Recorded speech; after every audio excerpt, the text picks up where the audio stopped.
The afternoon sun filtered through the car windows in golden streaks as Emma sat in the backseat of her parents' silver Accord, swinging her legs that barely touched the floor. She was 6 years old, small for her age, with auburn curls that her mother, Jennifer, had brushed that morning and tied with a pink ribbon. Emma wore her favorite lavender dress, the one with embroidered daisies that her grandmother had sent for her birthday just 2 weeks ago. In her small hands she clutched her worn stuffed rabbit with one eye slightly loose from years of love and cuddles. The toy had been with Emma since infancy, a constant companion through every milestone and nightmare. "Mommy, can we get ice cream?" Emma asked in her bright, innocent voice, her eyes hopeful as she looked at her mother's reflection in the mirror. Jennifer turned back with a smile that crinkled the corners of her eyes. She had just picked Emma up from her afternoon preschool class, where Emma's teacher had reported that she'd been the star of the day. She'd volunteered to sing a solo during music time, and her voice had been sweet and confident. "After dinner, sweetheart," Jennifer said, reaching back to gently touch Emma's knee. "We have to pick up Daddy from work first, and then we're going to get groceries. But if you're good, we'll stop at Ice Cream Parlor. They have that strawberry flavor you love." Emma bounced in her seat with excitement, humming a little tune to herself, a song she'd learned at school. Her father, Michael, was working late at the law office downtown. He was a good man, dedicated to his work, but always made time for his daughter. Tonight was supposed to be a normal Tuesday evening, nothing remarkable, nothing that would change the course of their lives forever. Michael had promised to leave early. The three of them had plans to have dinner together at their favorite Italian restaurant before the grocery run. It was a routine they had established over the past few months, quality family time, Michael called it. Emma loved these moments. She loved watching her parents hold hands across the table. She loved the way her father laughed at her jokes, even the silly ones she didn't quite understand yet. These were the building blocks of a normal, happy childhood, moments that seemed guaranteed to continue indefinitely. The car turned onto Avenue, heading toward downtown. The traffic was moderately heavy for a Tuesday afternoon. Rain had threatened all day, and the sky had taken on that peculiar gray-green color that often preceded summer storms. Jennifer drove carefully, never speeding, always conscious of the precious cargo in her backseat. She had been a cautious driver her entire life, never even receiving a parking ticket in 15 years of driving. Safety was important to her. As they approached the intersection of and 5th Street, Emma continued humming. The traffic light ahead was green. Jennifer pressed gently on the gas pedal, moving through the intersection at the appropriate speed. Everything was proceeding exactly as it should. Emma kicked her legs and held up to the window, as if showing the stuffed rabbit the world outside. Then, in an instant that would forever divide their lives into before and after, everything changed. A dark red pickup truck came barreling through the intersection from the left, running the red light at nearly 50 miles per hour. The driver, a 43-year-old man named, had been drinking since noon. His blood alcohol level was more than twice the legal limit. He didn't brake. He didn't even seem to notice that the light was red. All of this would come out later in the police report, in the toxicology tests, in the court records that would haunt his remaining years. The collision happened with a sound that witnesses would later describe as apocalyptic, a crushing crunch of metal meeting metal at tremendous force. Jennifer didn't even have time to scream. The impact was so severe and so sudden that her body simply went rigid. The pickup truck's heavy frame collided directly with the driver's side of crushing the vehicle's frame and sending it spinning across the intersection like a toy. In the backseat, Emma was thrown violently. Her small body crashed against the side window, then against the seat, flew from her hands and disappeared into the chaos of twisted metal and shattered glass. The world became a kaleidoscope of pain and terror and confusion. Glass exploded inward like deadly rain. The sound was unbearable, the screech of tortured metal, the crash of breaking glass, the groaning of the car's frame being compressed beyond its design limits. When the car finally came to rest, It was embedded halfway into a storefront awning. The silence that followed was almost worse than the noise. A strange, terrible silence. Jennifer wasn't moving. Michael's car was still 3 blocks away. He was just leaving his office, unaware of the disaster unfolding in real time. Emma was still conscious. She was crying, but no sound came out at first. Her left arm was bent at an unnatural angle. 3 of her ribs were cracked. She had a severe concussion and internal bleeding that would take hours to fully assess. But she was alive. She looked at her mother in the front seat and saw Jennifer's head tilted back against the headrest, her eyes closed. Emma didn't understand what she was seeing. She called for her mother, but her voice came out small and strange. "Mommy, mommy, mommy," she whispered, then louder, "Mommy." But Jennifer didn't respond. She never would again. Within minutes, sirens wailed through the streets. Paramedics arrived with practiced efficiency, extracting Emma from the wreckage. They worked quickly, carefully, speaking in calm, professional voices while their hands worked with urgent precision. Emma was placed on a stretcher, an oxygen mask placed over her face. As they lifted her toward the ambulance, she caught one last glimpse of the destroyed car, of her mother's still form, of lying in the broken glass on the pavement. Michael received the phone call at 4:47 p.m. 3 words: "There's been an accident." His world stopped. By the time he reached the hospital, Jennifer was being pronounced dead. Emma was in intensive care, and the doctors were running tests to assess the full extent of her injuries. Michael sat in the waiting room in a state of shock, unable to process that his wife was gone. His daughter was broken but alive. And within those first hours in the hospital, as Emma began to understand that her mother was never coming home, something else began to break, something doctors wouldn't fully understand for months to come. Emma's voice disappeared that day, swallowed by trauma so profound that it locked itself deep within her psyche, waiting for something, or someone, to help her find it again. Retraye, the house on street, was older but well-maintained, painted a soft cream color with black shutters flanking each window. Carol had purchased it 40 years ago with her late husband, Robert, and had maintained it meticulously since his passing 5 years prior. The front garden boasted rose bushes that bloomed in summer and a wraparound porch where she often sat with her morning coffee. It was a home filled with warmth and memories, but it had never housed a traumatized child before. Emma arrived on a cold Thursday morning in late September, 3 months after the accident. Michael was devastated, struggling to comprehend his new reality as a single father to a daughter who no longer spoke. His law practice was demanding, and his emotional reserves were completely depleted. Carol had offered immediately, "Emma needs stability. She needs a woman's presence. She needs time to heal. Let me take her for a while." Michael had accepted gratefully, though guilt gnawed at him constantly.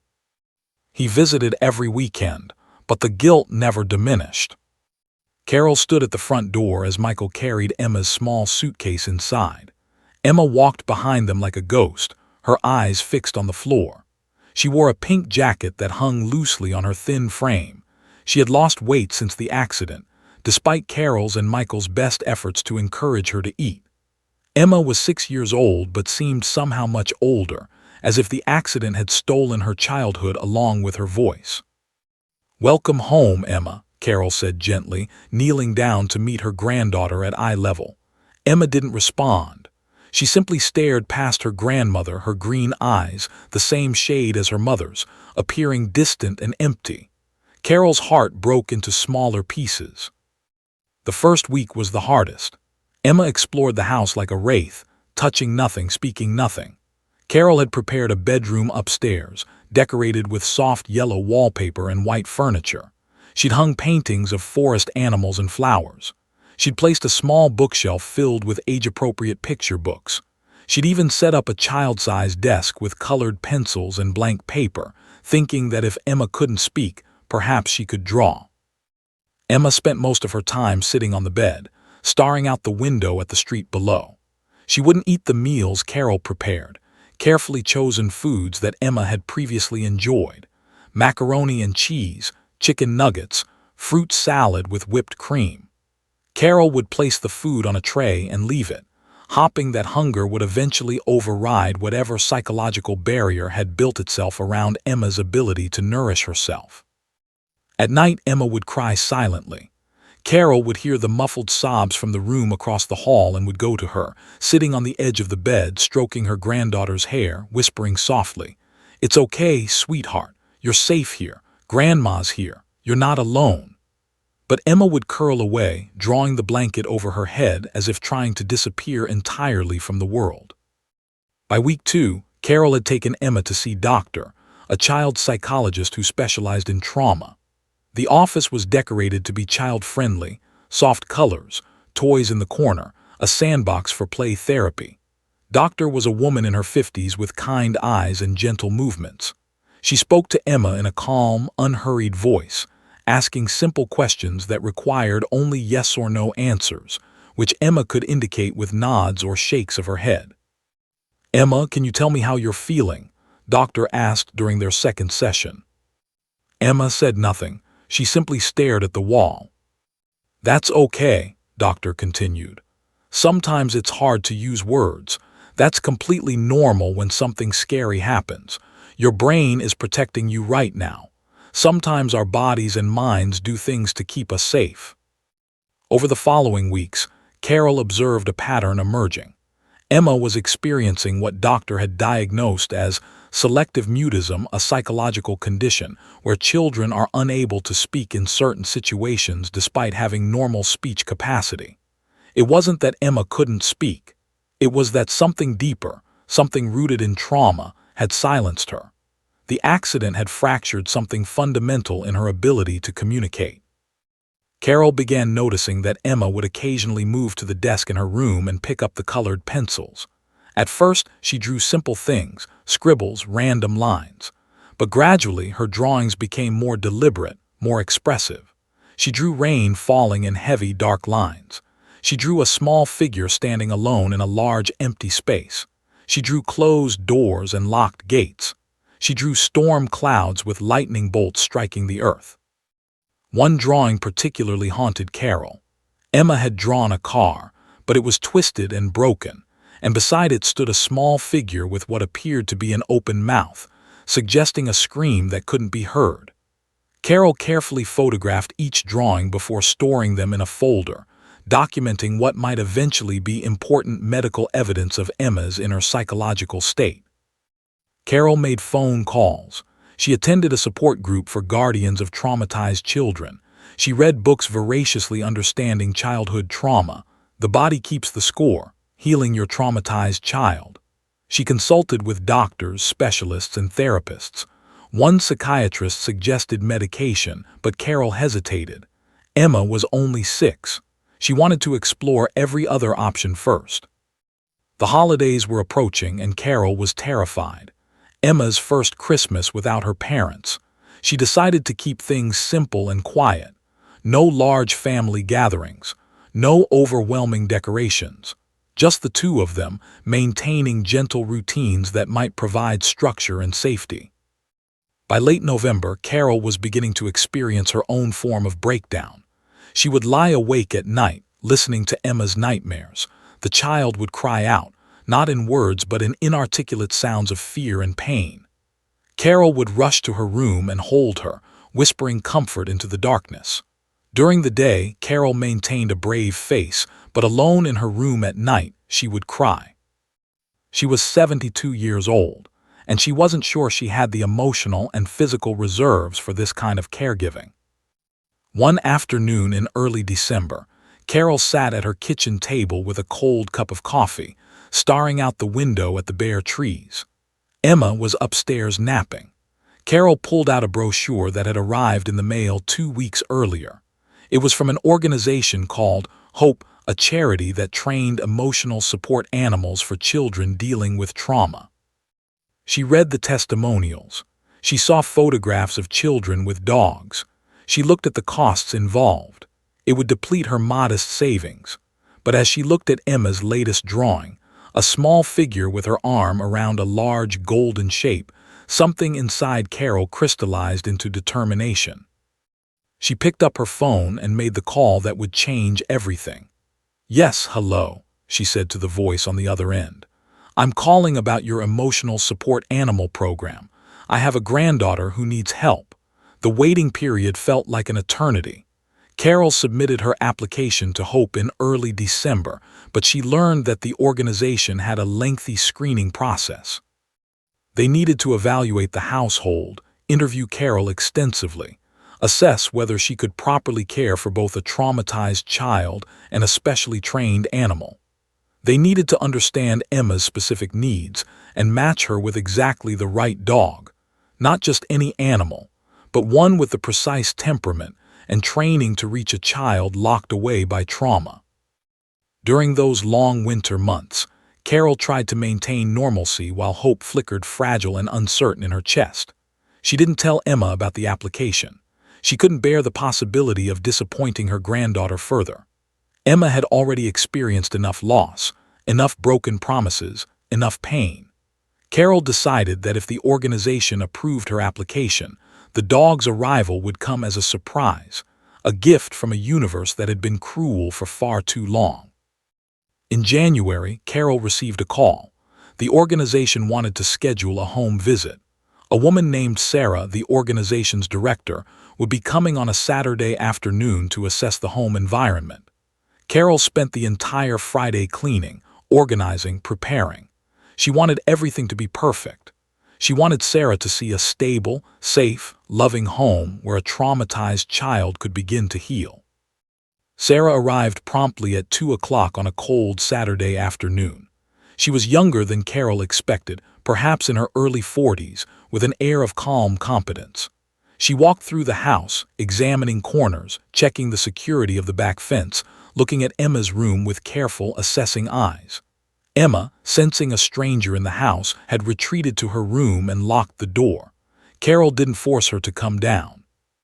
"Tell me about Emma's typical day," Sarah said, sitting at Carol's kitchen table with a notebook and pen. Carol described the routine she had established. Wake up at 7. Breakfast, though Emma ate very little.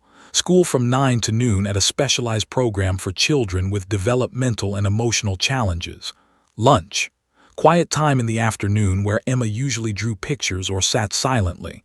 Dinner at 6. Bath time. Bed by 8. Throughout it all, Emma rarely spoke more than a handful of words and often not at all. "And how are you managing?" Sarah asked, her eyes gentle but perceptive. Carol hesitated. She hadn't expected to be asked about her own. "I'm managing," she said carefully. "Some days are harder than others. I worry constantly that I'm not doing enough, that I'm not the right person to help her heal. But I love her. I would do anything for her." Sarah nodded slowly.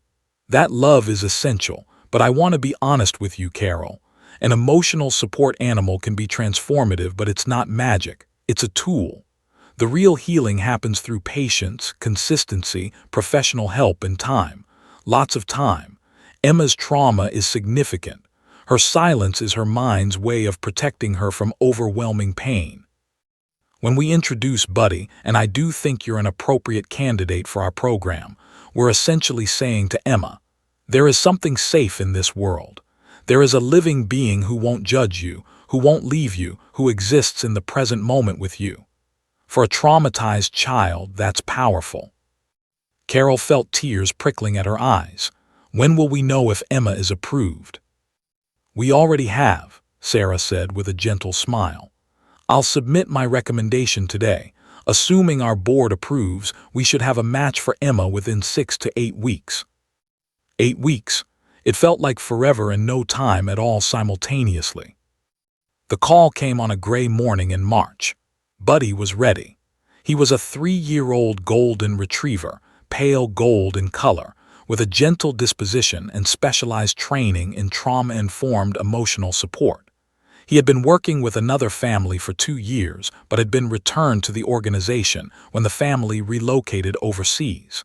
Sarah believed he was the perfect match for Emma. "He has endless patience," Sarah explained over the phone. "He's calm in crisis. He's intuitive about people's emotional states, and he's particularly good with children. I think he'll connect with Emma."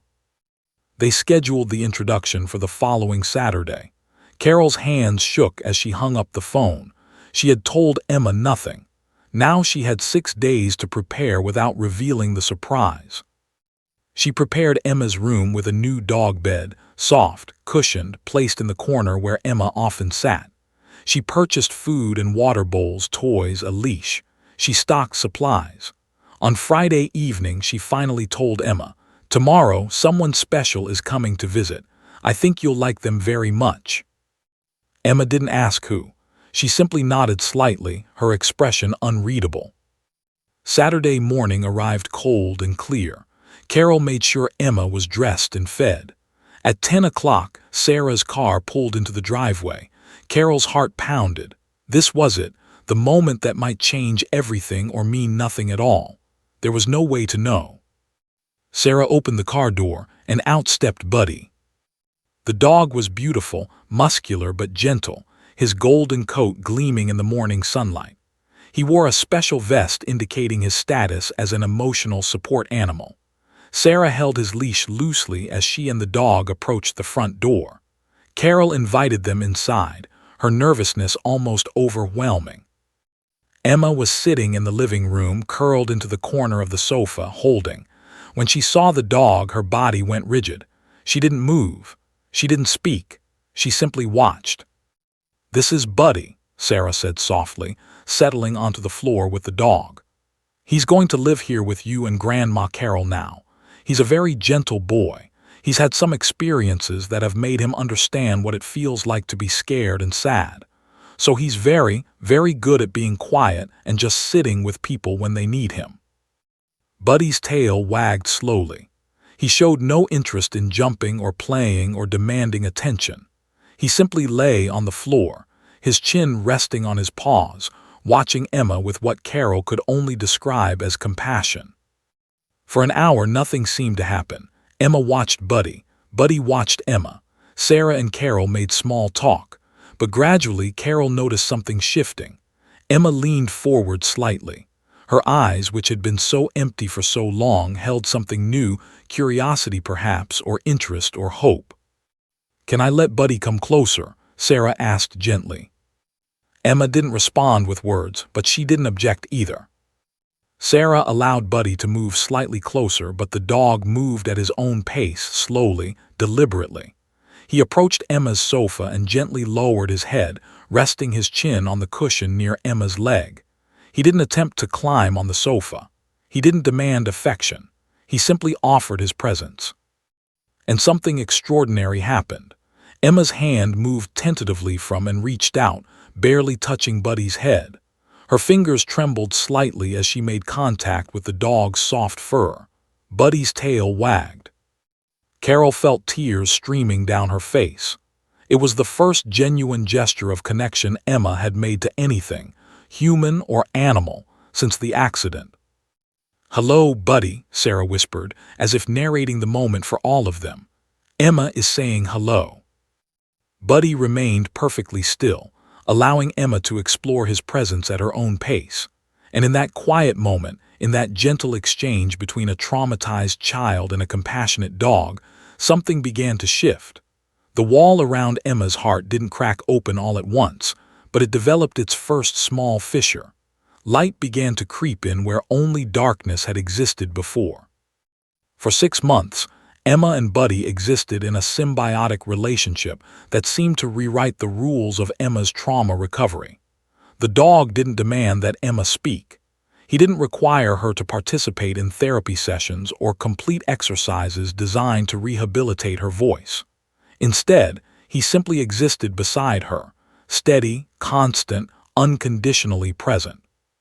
Carol watched as her granddaughter gradually emerged from the chrysalis of her silence, not with words yet, but with small gestures of reconnection to the world. Emma began taking walks with Buddy through the neighborhood. Her hand would grip his collar as they strolled down street, past houses with blooming gardens and neighbors who would wave hello. She started eating more substantially. Carol noticed that Emma would eat better when Buddy lay on the kitchen floor beside her chair, as if his presence somehow made nourishment feel safer, more acceptable. Emma began sleeping through the night without the nightmares that had plagued her first months at Carol's house. On several occasions, Carol heard Emma humming softly to herself. Small, tentative melodies that suggested music was trying to return to her life. Dr. Emma's therapist noted remarkable progress in her clinical notes.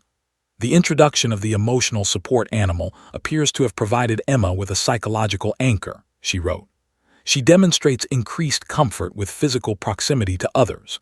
She initiates interaction with Buddy and shows signs of emotional regulation that were previously absent. While she remains largely nonverbal, her overall demeanor suggests emerging resilience and healing. Michael visited every weekend and witnessed the transformation with his own eyes. He would watch as Emma and Buddy played in the backyard, the dog gently allowing Emma to throw a ball that he would retrieve and return. He would see his daughter's face light up, not with the full brightness of her pre-accident self, but with glimmers of joy that had seemed impossible just months before. Michael would hug Carol and thank her repeatedly, his eyes wet with gratitude and something approaching peace.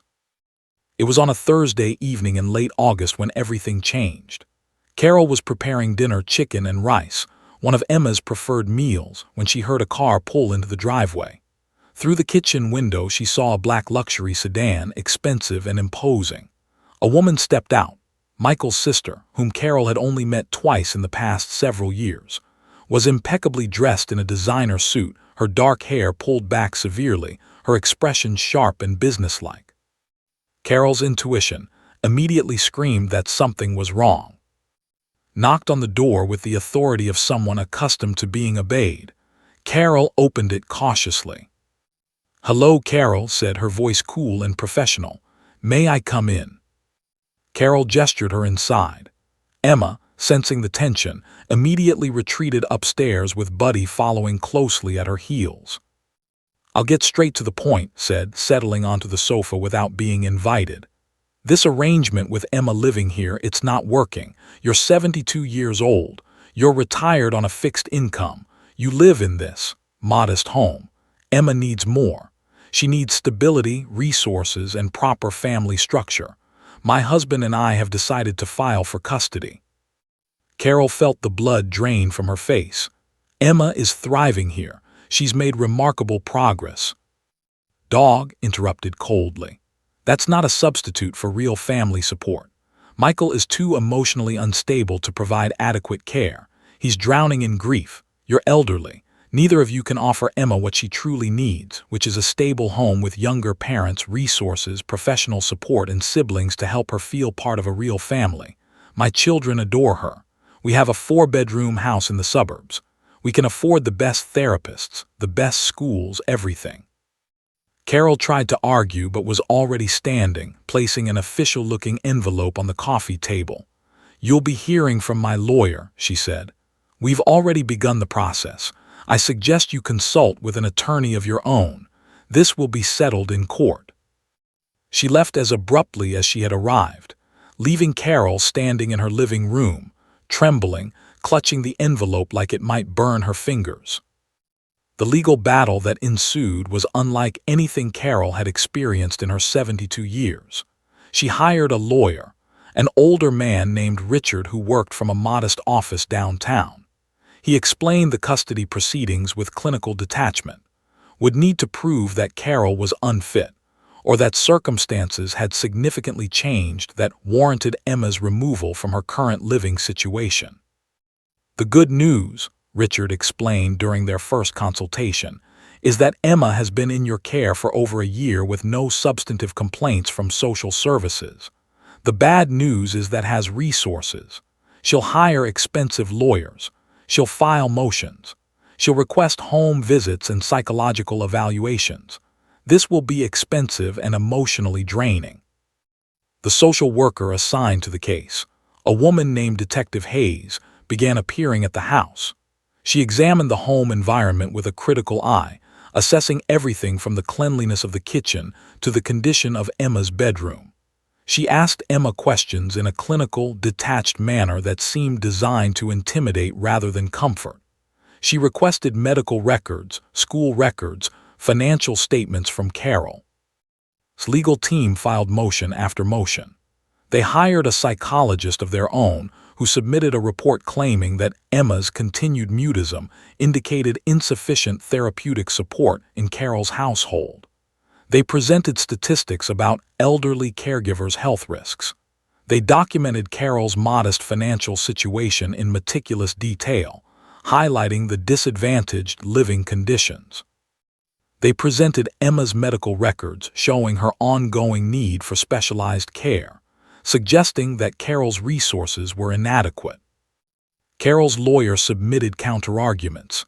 He emphasized Emma's documented progress, her thriving bond with Buddy, her physician's assessment that she was healing remarkably well. He highlighted Carol's dedicated caregiving, her love for her granddaughter, the stability she provided. But the arguments felt defensive, reactive, always responding to aggressive legal strategy. Michael was called to testify. The experience devastated him. Lawyers painted him as an emotionally unstable widower incapable of making sound decisions regarding his daughter's welfare. They implied that his judgment was compromised by grief, that he was allowing sentiment to override his child's best interests. Michael left the courthouse in tears, feeling like he had betrayed both Emma and his mother. The media caught wind of the story elderly woman fighting to keep custody of granddaughter, and suddenly reporters were calling, wanting to interview Carol. Her lawyer advised her not to speak to them, but the narrative being shaped in the press was increasingly sympathetic to his position. Headlines suggested that Emma's needs might exceed an elderly woman's capacity. Social media commenters speculated about whether Carol could realistically care for a traumatized child. Meanwhile, Emma seemed to sense the tension permeating the household. She became clingy, refusing to leave Carol's side, sleeping in Carol's bed most nights. Buddy remained her anchor, but even the dog seemed to absorb the stress. The progress Emma had made began to stall. The light that had returned to her eyes dimmed slightly. Carol lay awake at night, terrified. She was not just fighting for custody, she was fighting for her granddaughter's psychological. She was fighting for the bond they had built, for the healing that had begun, and she was terrified she would lose. The final hearing was scheduled for early November. Carol stood in her kitchen on the morning of that hearing, looking at Emma sitting at the table with Buddy beside her, the dog's head resting on the girl's lap. Carol thought about everything they had endured together, the accident, the silence, the long months of isolation, the gradual emergence into healing. She whispered a prayer to a universe that had been cruel but was perhaps, just perhaps, not entirely without mercy. Please, let her stay. She belongs here. Courtroom was cold and austere, all dark wood paneling and fluorescent lighting that cast a sickly pallor over everyone present. Judge sat elevated on her bench, a woman in her mid-60s with steel-gray hair and an expression of professional neutrality that had been perfected over decades on the bench. She had presided over hundreds of custody cases.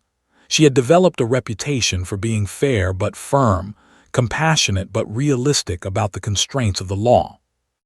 Carol sat at the table with her lawyer, Richard, both of them in their best clothing.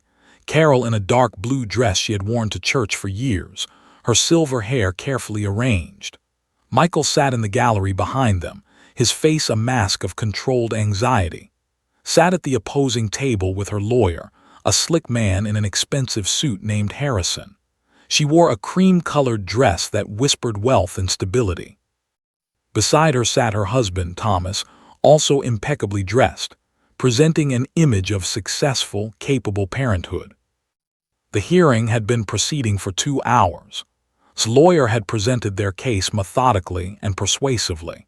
He called a psychologist who that Emma's continued selective mutism indicated insufficient therapeutic intervention. He presented financial records, demonstrating the family's substantial resources. He called herself to testify about the loving home she could provide, about her children's eagerness to have Emma join their family, about the excellent schools in her neighborhood and the proximity to specialized treatment facilities. Carol's lawyer had fought back. He presented doctors' therapeutic notes documenting Emma's remarkable progress. He called the family physician who that Emma's physical and emotional health had improved dramatically in Carol's care. He emphasized Carol's unwavering dedication, her love for her granddaughter, the stable living situation she had provided. But as each witness spoke, Carol could feel the judge's expression remaining impassive, unconvinced. Thence lawyer made his closing argument, and it was devastating in its eloquence. "Your Honor," Harrison said, pecking before the bench with the confidence of someone who had won many battles, "while we respect Ms. dedication and love for her granddaughter, we must focus on what the law requires, Emma's best interests. Emma is a child with significant psychological trauma who requires comprehensive, professional intervention. She requires a family with resources to provide that intervention. She requires siblings, peer relationships, stability. Most importantly, she requires a home where the primary caregiver is young enough and capable enough to provide not just love, but the physical and emotional stamina necessary for a child with her challenges. Ms. is 72 years old, living on a fixed income in a modest home. My clients, healthy, resourced, already proven parents, can provide Emma with everything a traumatized child needs. We urge the court to find that transfer of custody serves Emma's best interests." Richard stood to deliver his closing argument, but Carol could see in his face that he knew they were losing. His words were passionate but grew increasingly desperate. "Emma has bonded with her grandmother," he argued. "She has made extraordinary progress. The law doesn't require perfection. It requires what serves the child's best interests. Separating Emma from the person she loves, from the dog who has saved her life, from the home where she has begun to heal, that would be profoundly harmful." Judge listened with her customary neutrality. When both lawyers had finished, she shuffled through her papers and looked up. "I have considered the evidence carefully," the judge said, her voice formal and measured. "The court recognizes that Ms. has provided dedicated care. However, the evidence suggests that the respondents, Mr. and Mrs., are better positioned to provide comprehensive support for a child with Emma's significant psychological needs. I am prepared to rule in favor of the petitioners, effective 30 days from today, to allow for a transition period." It was at this moment, at this precise instant when Emma's entire future was being dismantled, that something extraordinary happened. Emma, who had been sitting silently in the gallery next to Carol, suddenly stood up. The movement was abrupt enough to cause every head in the courtroom to turn. Carol gasped softly, placing a hand on her granddaughter's shoulder. "Emma," Carol whispered, but Emma was staring directly at the judge, her small frame trembling violently. Buddy, who had been lying quietly on the floor beside Emma's chair as permitted by the judge, immediately rose to his feet, his body language shifting into what appeared to be protective alertness. The dog pressed against Emma's leg, sensing the child's emotional distress. Judge paused, her hand frozen above her gavel. "I'm not finished," she began, but something in Emma's expression, some raw, desperate intensity, made her stop. Emma's lips parted, her hands shook. She looked at Buddy, then at Carol, then back at the judge. No sound emerged from her mouth initially, just the silent working of her jaw, as if she were struggling against chains that had bound her for 18 months. The entire courtroom seemed to hold its breath, even leaned forward slightly, curious despite herself about what was happening. Then Emma's hand moved.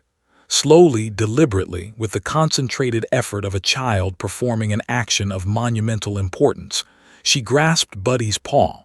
The dog, trained to respond to Emma's needs, remained perfectly still, allowing her to guide his paw. Carol felt tears beginning to stream down her face, though she didn't yet understand what Emma was doing. Emma raised Buddy's soft paw and pressed it against her own chest, directly over her heart. For a moment, girl and dog stood together, connected by this physical gesture. Then, with heartbreaking intention and unmistakable meaning, Emma moved their joined paw and pointed it directly at Carol. The courtroom erupted into stunned silence. It was the kind of silence that feels alive, pregnant with significance, as if the universe itself was holding its breath. Judge's stern expression crumbled. Her eyes filled with tears. Evan's lawyer set down his pen and simply stared. Then Emma's lips moved again. The effort was visible, the strain apparent in her entire body. Her face contorted with the struggle of producing a sound that hadn't emerged in 18 months. Her throat convulsed. And then, barely audible but unmistakably clear, came a single word. Grandma. It was hoarse and fragile, like the first cry of a newborn, like a voice being born from silence. It was the most beautiful sound anyone in that courtroom had ever heard. Carol reached out and pulled Emma into her arms, sobbing. Buddy pressed against both of them, completing the triangle of love and healing. The journalist in the back row, a woman named Sarah Martinez who covered local human interest stories, set down her notebook and wiped her own eyes. The court stenographer stopped typing, unable to continue through her tears. Judge removed her glasses and pressed her fingers to her eyes. When she looked back at the courtroom, her face was transformed. No longer the impassive judge, but a human being who had just witnessed something sacred. Judge began, then paused, collecting herself. We will take a recess. 1 hour. I need to reconsider my decision. She stood and left the bench, and the courtroom exploded into whispered conversation. But nobody was talking about custody or resources or legal precedent. They were talking about the moment they had witnessed, the moment a traumatized child had found her voice, not through therapy or medication or professional intervention, but through love and connection and a dog's gentle presence. Emma sat against Carol's chest, Buddy's head resting on her lap, finally beginning to speak again. The 1 hour recess felt like an eternity compressed into minutes. The courtroom's small waiting area became a scene of controlled chaos. Carol remained with Emma and Buddy, the three of them huddled together on a wooden bench outside Judge's chambers. Emma had stopped speaking after that single, precious word, but something fundamental had shifted in her demeanor. Her eyes were no longer distant and empty. They were present, aware, alive with emotion. Carol held her granddaughter, unable to let go, afraid that if she released her grip, Emma might somehow slip back into the silence that had consumed her for so long. She whispered softly into Emma's hair. I heard you, sweetheart. I heard you say, Grandma. You found your voice. Oh, my beautiful girl, you found your voice. Emma didn't respond with words, but she burrowed deeper into Carol's embrace, her small body trembling with the aftershock of what she had accomplished. Buddy remained pressed against them both, his presence providing the anchor that had made speech possible. The dog seemed to understand the significance of the moment. He had been trained to provide comfort during emotional crises, and he performed his role with instinctive perfection, his warm body and steady presence grounding Emma in the present moment. Michael appeared at the end of the hallway, his face streaked with tears. When he saw Emma, he rushed forward and gathered both his daughter and his mother into his arms. Emma, he whispered over and over. Oh my God, Emma, you spoke. You said Grandma. Oh, sweetheart, you spoke. Daddy, Emma whispered, her voice so soft it was almost inaudible. Michael froze. It was the first time Emma had acknowledged him with words since before the accident. The weight of that single word, so simple, so ordinary in any other context but so miraculous here, caused Michael to collapse into sobs. Dr. Emma's therapist had been present in the courtroom and now appeared beside them. Her professional demeanor had cracked, revealing genuine human emotion. This is extraordinary, she said, kneeling down to make eye contact with Emma. Emma, do you know what you just did? You spoke. After all this time, you found the courage to speak. How does that feel? Emma looked at the therapist with her green eyes, and a small, tentative smile appeared on her face, the first genuine smile anyone had seen in months. Scared, she whispered. But Buddy helped. Grandma helped. Carol's heart seemed to expand beyond the capacity of her chest. These were complete sentences. Emma was stringing words together. The wall of silence that had stood so immovable for 18 months was crumbling.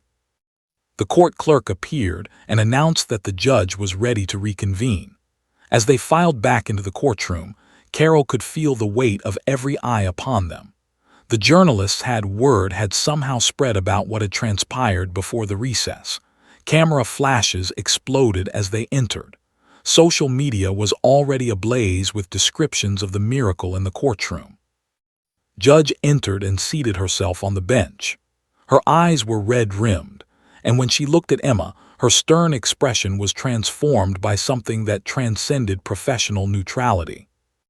"Before I deliver my ruling," Judge said, her voice thick with emotion, "I would like to address this courtroom and the record directly. I have presided over custody cases for 32 years. I have attempted always to apply the law fairly and objectively, prioritizing what I believe to be the child's best interests based on evidence, professional testimony, and legal precedent. However, I have just witnessed something that transcends the normal parameters of such proceedings." She paused, removing her glasses and pressing her fingers to her eyes briefly before continuing. "I watched a child who has been unable to speak for 18 months find her voice. I watched her communicate not through words initially, but through a gesture so profound, so unambiguous in its meaning, that it has fundamentally altered my understanding of what constitutes a child's best interest." Emma's gesture, pointing at her grandmother while holding her dog's paw pressed to her heart, communicated something that no expert witness, no financial statement, no professional evaluation could convey. It communicated love. It communicated healing. It communicated that this child has found safety and belonging in a specific place, with a specific person, in a specific relationship. The lawyer stood to object, but Judge raised her hand, silencing him. "I am not finished," the judge continued, her voice firm. "I also want to note for the record that immediately following Emma's profound emotional breakthrough, she spoke. Multiple witnesses can confirm that she has now verbalized words grandma, daddy, scared, buddy helped, grandma helped. Doctor, as a trained mental health professional, would you characterize Emma's breakthrough as significant?" Doctor stood. "Your Honor, this is extraordinary. In 18 months of therapy, Emma has not verbalized a single word. The breakthrough we have witnessed today suggests a profound shift in her psychological state. This type of progress typically requires months or years of intensive therapeutic intervention. The fact that it occurred in response to emotional connection rather than clinical intervention is remarkable and suggests that Emma has found the primary psychological anchor she needed for healing." "Thank you, Doctor," Judge said. She turned back to face the courtroom, her eyes settling on Emma. "Emma, I want to ask you something, and I want you to know that whatever you say is important and will be heard. Do you want to live with your grandmother?" The courtroom was absolutely silent. Every breath seemed suspended. Emma looked at Carol, then at Buddy, then at the judge. "Yes," she whispered, "please, I want to stay with Grandma." "And do you want Buddy to stay with you?" "Yes, Buddy helps me. Buddy makes me feel safe." Judge nodded slowly, tears streaming down her face. "Then that is exactly what is going to happen," she said. She looked directly at Ms. "I respect your desire to help your niece. However, I cannot in good conscience separate this child from the person, the place, and the animal that have facilitated her healing. The evidence before this court, not the statistical evidence or the financial comparisons, but the evidence of Emma's own heart and voice, demonstrates conclusively that Emma's best interest lies with her grandmother." She picked up her gavel and looked at Richard. "The court orders that Emma remain in the custody of Carol. Custody is awarded to Ms. with full legal authority. The transition period previously discussed is hereby rescinded. Emma will remain in her current home with immediate effect. Furthermore, I am ordering that Buddy, the emotional support animal, remain a permanent part of Emma's household, with all care and medical expenses for the animal to be considered part of Emma's support structure." She brought down the gavel with decisive finality. "This court is adjourned." The courtroom erupted. Journalists shouted questions. Camera flashes exploded like lightning. But in the center of it all, Emma pressed herself against Carol's side, her small hand gripping Buddy's collar. The dog remained steady, his presence unwavering, his love unconditional. Michael embraced his mother and daughter simultaneously. "You did it," he whispered. "Emma, you found your voice, you saved yourself." But Emma shook her head slightly, looking up at Carol. "We did it together," she whispered. "Grandma, Buddy, and me together." And in that moment, surrounded by chaos and vindication and the overwhelming force of love, Emma, the little girl who had been silenced by trauma, spoke truth that resonated far deeper than any courtroom verdict. She had discovered that healing was not a solitary journey but a shared experience, built on the foundation of unconditional love, patient presence, and the extraordinary power of connection. The written decision arrived by courier 3 days after the hearing, a formal legal document that would eventually become far more significant than anyone initially realized. Judge had spent those 3 days crafting language that transcended the typical custody ruling, instead creating a precedent that would be cited in future cases involving therapeutic animals and child welfare.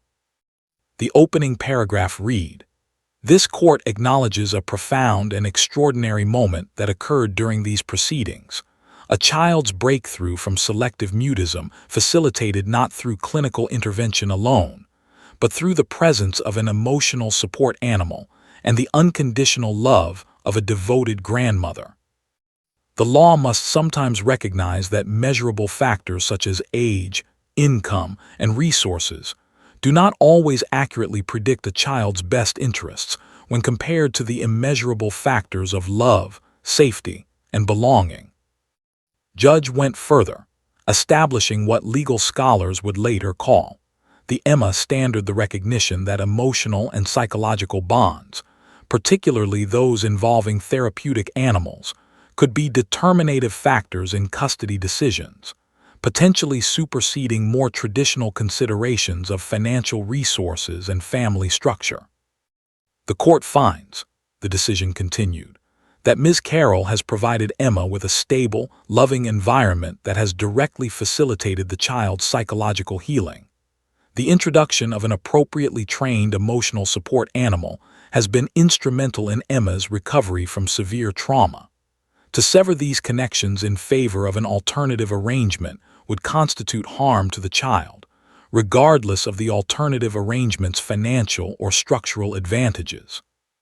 The decision was intentionally written to be shared.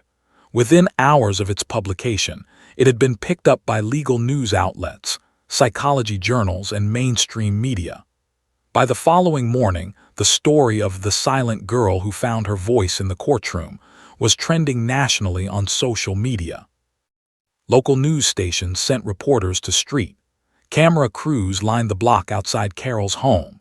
Journalists requested interviews. A producer from a major morning talk show called Richard's office, asking if the family would be willing to appear on national television. Carol declined the major media appearances. She wanted to protect Emma from overwhelming attention, but she did agree to a carefully controlled interview with a respected local journalist named Sandra Pierce. The interview aired on the evening news, reaching an audience of several 100,000 people in the region. Sandra sat with Carol and Emma in the living room, Buddy present but calm on his dog bed, and asked gentle, thoughtful questions about their journey. "Emma," Sandra asked softly, "when did you realize you wanted to speak in the courtroom?" Emma, now speaking more regularly though still somewhat hesitantly, considered the question carefully. "I didn't know I was going to," she said. "I was scared. But then I thought about how much I love Grandma and how Buddy helps me feel brave. And I thought, the lady judge needed to know that. She needed to understand that this is where I belong." Carol reached over and squeezed her granddaughter's hand. "Emma has been speaking more each day since the courtroom," Carol explained. "She's still working through things with doctor, but the breakthrough has been remarkable. She has nightmares sometimes, still remembers the accident, still struggles with some anxiety. But she's alive again. That's the only way I can describe it. Emma is alive again." The interview generated enormous response. Email flooded into the station. Social media exploded with supportive comments. People shared their own stories of trauma, of healing, of the unexpected ways recovery could manifest.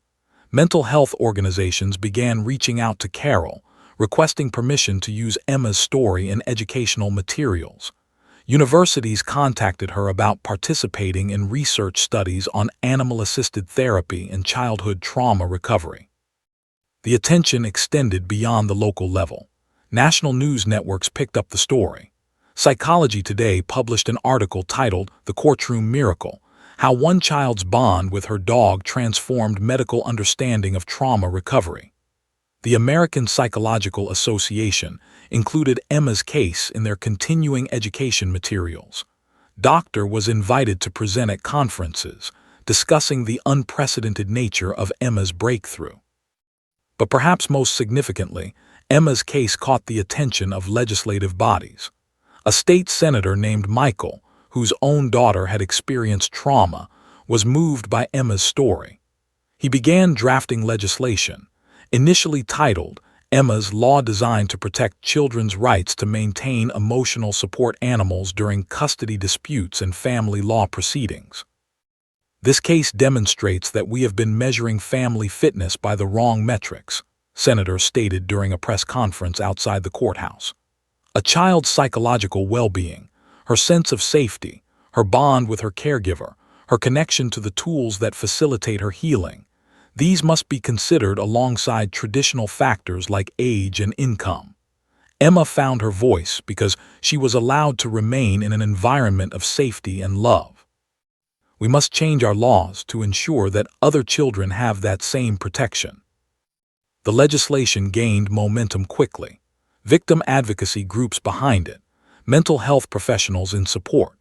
Within 18 months, Emma's law had been passed by the state legislature and signed by the governor. It established legal precedent that emotional support animals could not be used as a reason to separate a child from a primary caregiver, and that therapeutic animals should be considered permanent parts of a child's support structure in custody determinations. Meanwhile, Emma's life continued its remarkable trajectory toward healing. School officials reported that she was now participating in class discussions, raising her hand to answer questions, even volunteering to read aloud during literature circles. Her drawings, once filled with darkness and rain, now depicted sunshine, flowers, and smiling figures holding hands. 1 year after the courtroom hearing, Doctor released Emma from regular therapy sessions, though she remained available for periodic check-ins. Emma has achieved what I would call full functional recovery, Doctor noted in her final clinical summary. While she may experience occasional anxiety triggers related to her trauma history, which is completely normal and expected, she has developed healthy coping mechanisms, a strong support system, and a resilience that is genuinely remarkable. Surprisingly, reached out to Carol through her lawyer approximately 18 months after the custody decision. The communication was brief but significant. Had attended a mental health awareness seminar where Emma's case was presented. She had been moved by the presentation and wanted to acknowledge that she had been wrong, that her understanding of what constituted a child's best interest had been too narrow, too focused on external factors, and not enough on internal emotional reality. I believed I was acting in Emma's best interest, wrote.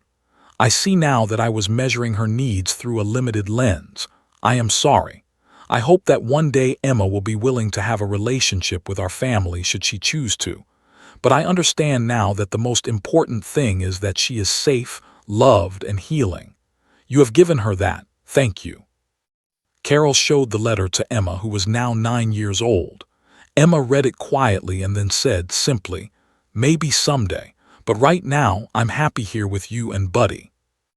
As the years unfolded, Emma's story would continue to ripple outward, changing policies, influencing medical practice, and inspiring countless families dealing with trauma. But in the quiet moments, in the early morning when Emma sat on the porch with Buddy, watching the sun rise over street, in the evening when Carol braided her granddaughter's hair and Emma hummed softly to herself, in the simple, ordinary moments of a family healed, the true miracle was not the national recognition or the legislative changes. The true miracle was a little girl who had learned to speak again, a grandmother who had refused to give up, and a dog who had shown them all that sometimes love transcends law, that healing is possible, and that a voice silenced by trauma can always be reclaimed through connection, safety, and unconditional belonging.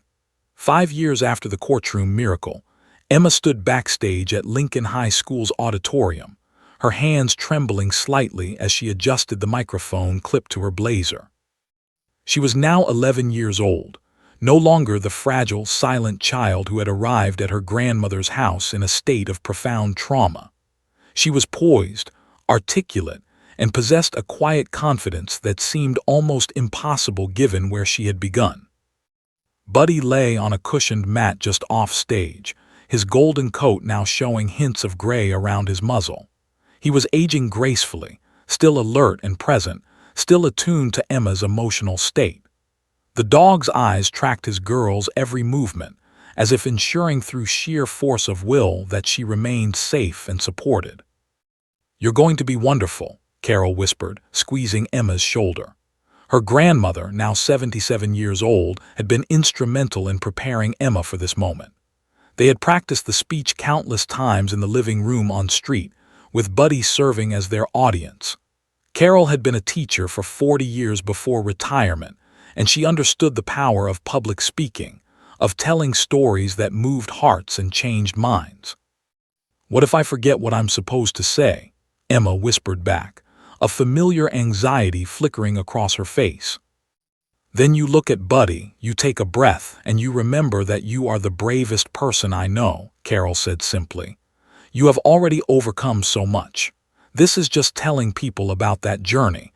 You've lived it, now you just need to share it." Emma nodded, took a deep breath, and stepped into the lights. The auditorium was packed with nearly 300 people, students, teachers, parents, and community members who had come for the annual Mental Health Awareness Assembly. The stage was decorated simply with potted plants and a banner reading, "Finding Your Voice, Stories of Resilience and Healing." Emma approached the podium, and for a moment the old fear flickered across her face, the ghost of that 18-month silence when no words could emerge. But then she saw her grandmother in the front row, saw Buddy being led onto the stage by the handler who worked with him for public appearances, and something shifted. "My name is Emma," she began, her voice clear and steady, projecting to the back rows of the auditorium. "And I'm going to tell you about the day I stopped speaking and the day I found my voice again." She paused, allowing the weight of those words to settle over the audience. "When I was 6 years old, I was in a car accident. My parents died. I survived, but something inside me broke. My voice disappeared, not because I couldn't physically speak. I just couldn't find any reason to. I was too scared, too sad, too broken. I lived in silence for 18 months. For 18 months, I couldn't tell anyone how much I hurt, what I needed, who I was anymore." She clicked to the first slide on the presentation behind her, a photograph of the crashed car taken from the police report. The audience gasped softly. "This is what the accident looked like," Emma said matter-of-factly. "This is what trauma looks like when you can see it, but trauma also looks like this." She clicked to the next slide, showing a drawing she had made as a child, dark lines, closed doors, shadows. "This is how I drew my world when I couldn't speak. Everything was scary. Everything was dark." For the next 20 minutes, Emma walked the audience through her journey with remarkable eloquence for an 11-year-old. She described her grandmother's love, her therapist's patience, the moment Buddy arrived at the house. She talked about how the dog didn't demand anything from her, didn't try to fix her, just existed beside her in her pain. "And then came the day in the courtroom," Emma said, her voice growing quieter, more intense. "I was about to lose my grandmother. The judge was going to send me to live somewhere else, and I realized that I had to find my voice. Not for the doctors, not for the lawyers, not even for myself, but for her, for Grandma. I had to show the judge that she was my home, that she was who I needed." She paused, her eyes glistening with tears that she didn't try to hide. I grabbed Buddy's paw, she continued, and I pressed it to my heart and I pointed at Grandma. And then I said one word, just one word. Grandma. That word cost me everything. It took every ounce of courage I possessed, but it was the most important word I've ever spoken. She clicked to a photograph from the news coverage of the hearing. Emma and Carol and Buddy. The moment captured forever. After I spoke that word, it was like a dam broke. Other words started coming, not all at once and not without fear, but they came. And they kept coming, and now I speak every day, I go to school, I have friends, I raise my hand in class, I laugh, I sing, I live. She looked directly at the camera that was recording the presentation for the school's website and media distribution. If you're watching this and you've experienced trauma, I want you to know something. Your silence is not forever. Your voice is not lost. It might take time. It might take help. It might take love from unexpected places, like a dog who refused to give up on you. But your voice is there, waiting to be found. And when you find it, the world needs to hear what you have to say. The auditorium erupted in applause. Students stood, giving Emma a standing ovation. Carol was crying openly, tears of pride and gratitude streaming down her face. Teachers wiped their eyes. Parents hugged their children a little. When the applause finally subsided, the school principal approached the podium with a framed certificate. Emma, on behalf of our school and our community, we want to thank you for your extraordinary courage in sharing your story. You have inspired every person in this auditorium. We are honored that you chose our school for this presentation. As Emma accepted the certificate, Buddy bounded onto the stage. The handler had released him, understanding the emotional significance of the moment. The dog pressed against Emma's legs, and she wrapped her arms around his neck. The audience erupted in another round of applause, but this time it was warmer, more emotional, acknowledging not just Emma's achievement but the remarkable bond between girl and dog. Over the following months, Emma's presentation became a phenomenon. The school released it on their website. It was shared on social media platforms, accumulating millions of views. Universities requested permission to use it in their psychology and social work programs. Mental health organizations incorporated it into their training materials. Emma received invitations to speak at conferences, at other schools, at community centers. At each presentation, Buddy was present. The dog had become as much a symbol of Emma's recovery as Emma herself. Together, they told a story that transcended the specifics of Emma's case to speak to something universal about human resilience, about the power of connection, about the healing that was possible when someone refused to give up. 7 years later, at the age of 18, Emma stood on the stage of her high school auditorium as valedictorian. She had graduated top of her class, earned scholarships to 3 prestigious universities, and decided to pursue psychology with a focus on trauma and animal-assisted therapy. In her valedictorian speech, she spoke about her journey, about the power of voices reclaimed, about the importance of listening to children who were struggling. She talked about Buddy, now 14 years old, still present but moving more slowly, his muzzle entirely gray now. Buddy taught me that healing doesn't require perfection, Emma told her graduating class. He taught me that sometimes the most powerful thing you can do is simply show up, stay present, and love someone unconditionally. As I move forward into the next chapter of my life, I carry these lessons with me. I want to dedicate my career to ensuring that other children who have experienced trauma have access to the resources, the support, and the animals that saved my life. Carol sat in the front row, her face radiant with pride. Her 77-year-old hands held tissues and trembled slightly with emotion. Beside her sat Michael, Emma's father, who had found healing of his own through watching his daughter's extraordinary recovery. When Emma graduated from college 4 years later with her degree in psychology, she immediately began working with an organization dedicated to training emotional support animals for traumatized children. She consulted on the implementation of Emma's law in other states. She published a memoir titled The Voice I Found, which became a bestseller and inspired countless people to seek help for their own trauma. But perhaps most importantly, on quiet evenings, Emma would sit on the porch of the house on street, where she still lived with her aging grandmother, and she would write. She would write about silence and speaking, about trauma and healing, about the extraordinary power of unconditional love. And beside her, an old golden retriever would rest his head on her lap, his eyes filled with the wisdom of a life lived in service to another's healing. The little girl who couldn't speak had become a woman who couldn't stop speaking, not in arrogance or excess, but with purpose, with power, with the knowledge that every word she spoke had been earned through unimaginable pain and extraordinary love. And she never forgot that it all began with a grandmother's refusal to give up, a dog's patient presence, and the day she found her voice in a courtroom, pointing at the person who loved her most. The end.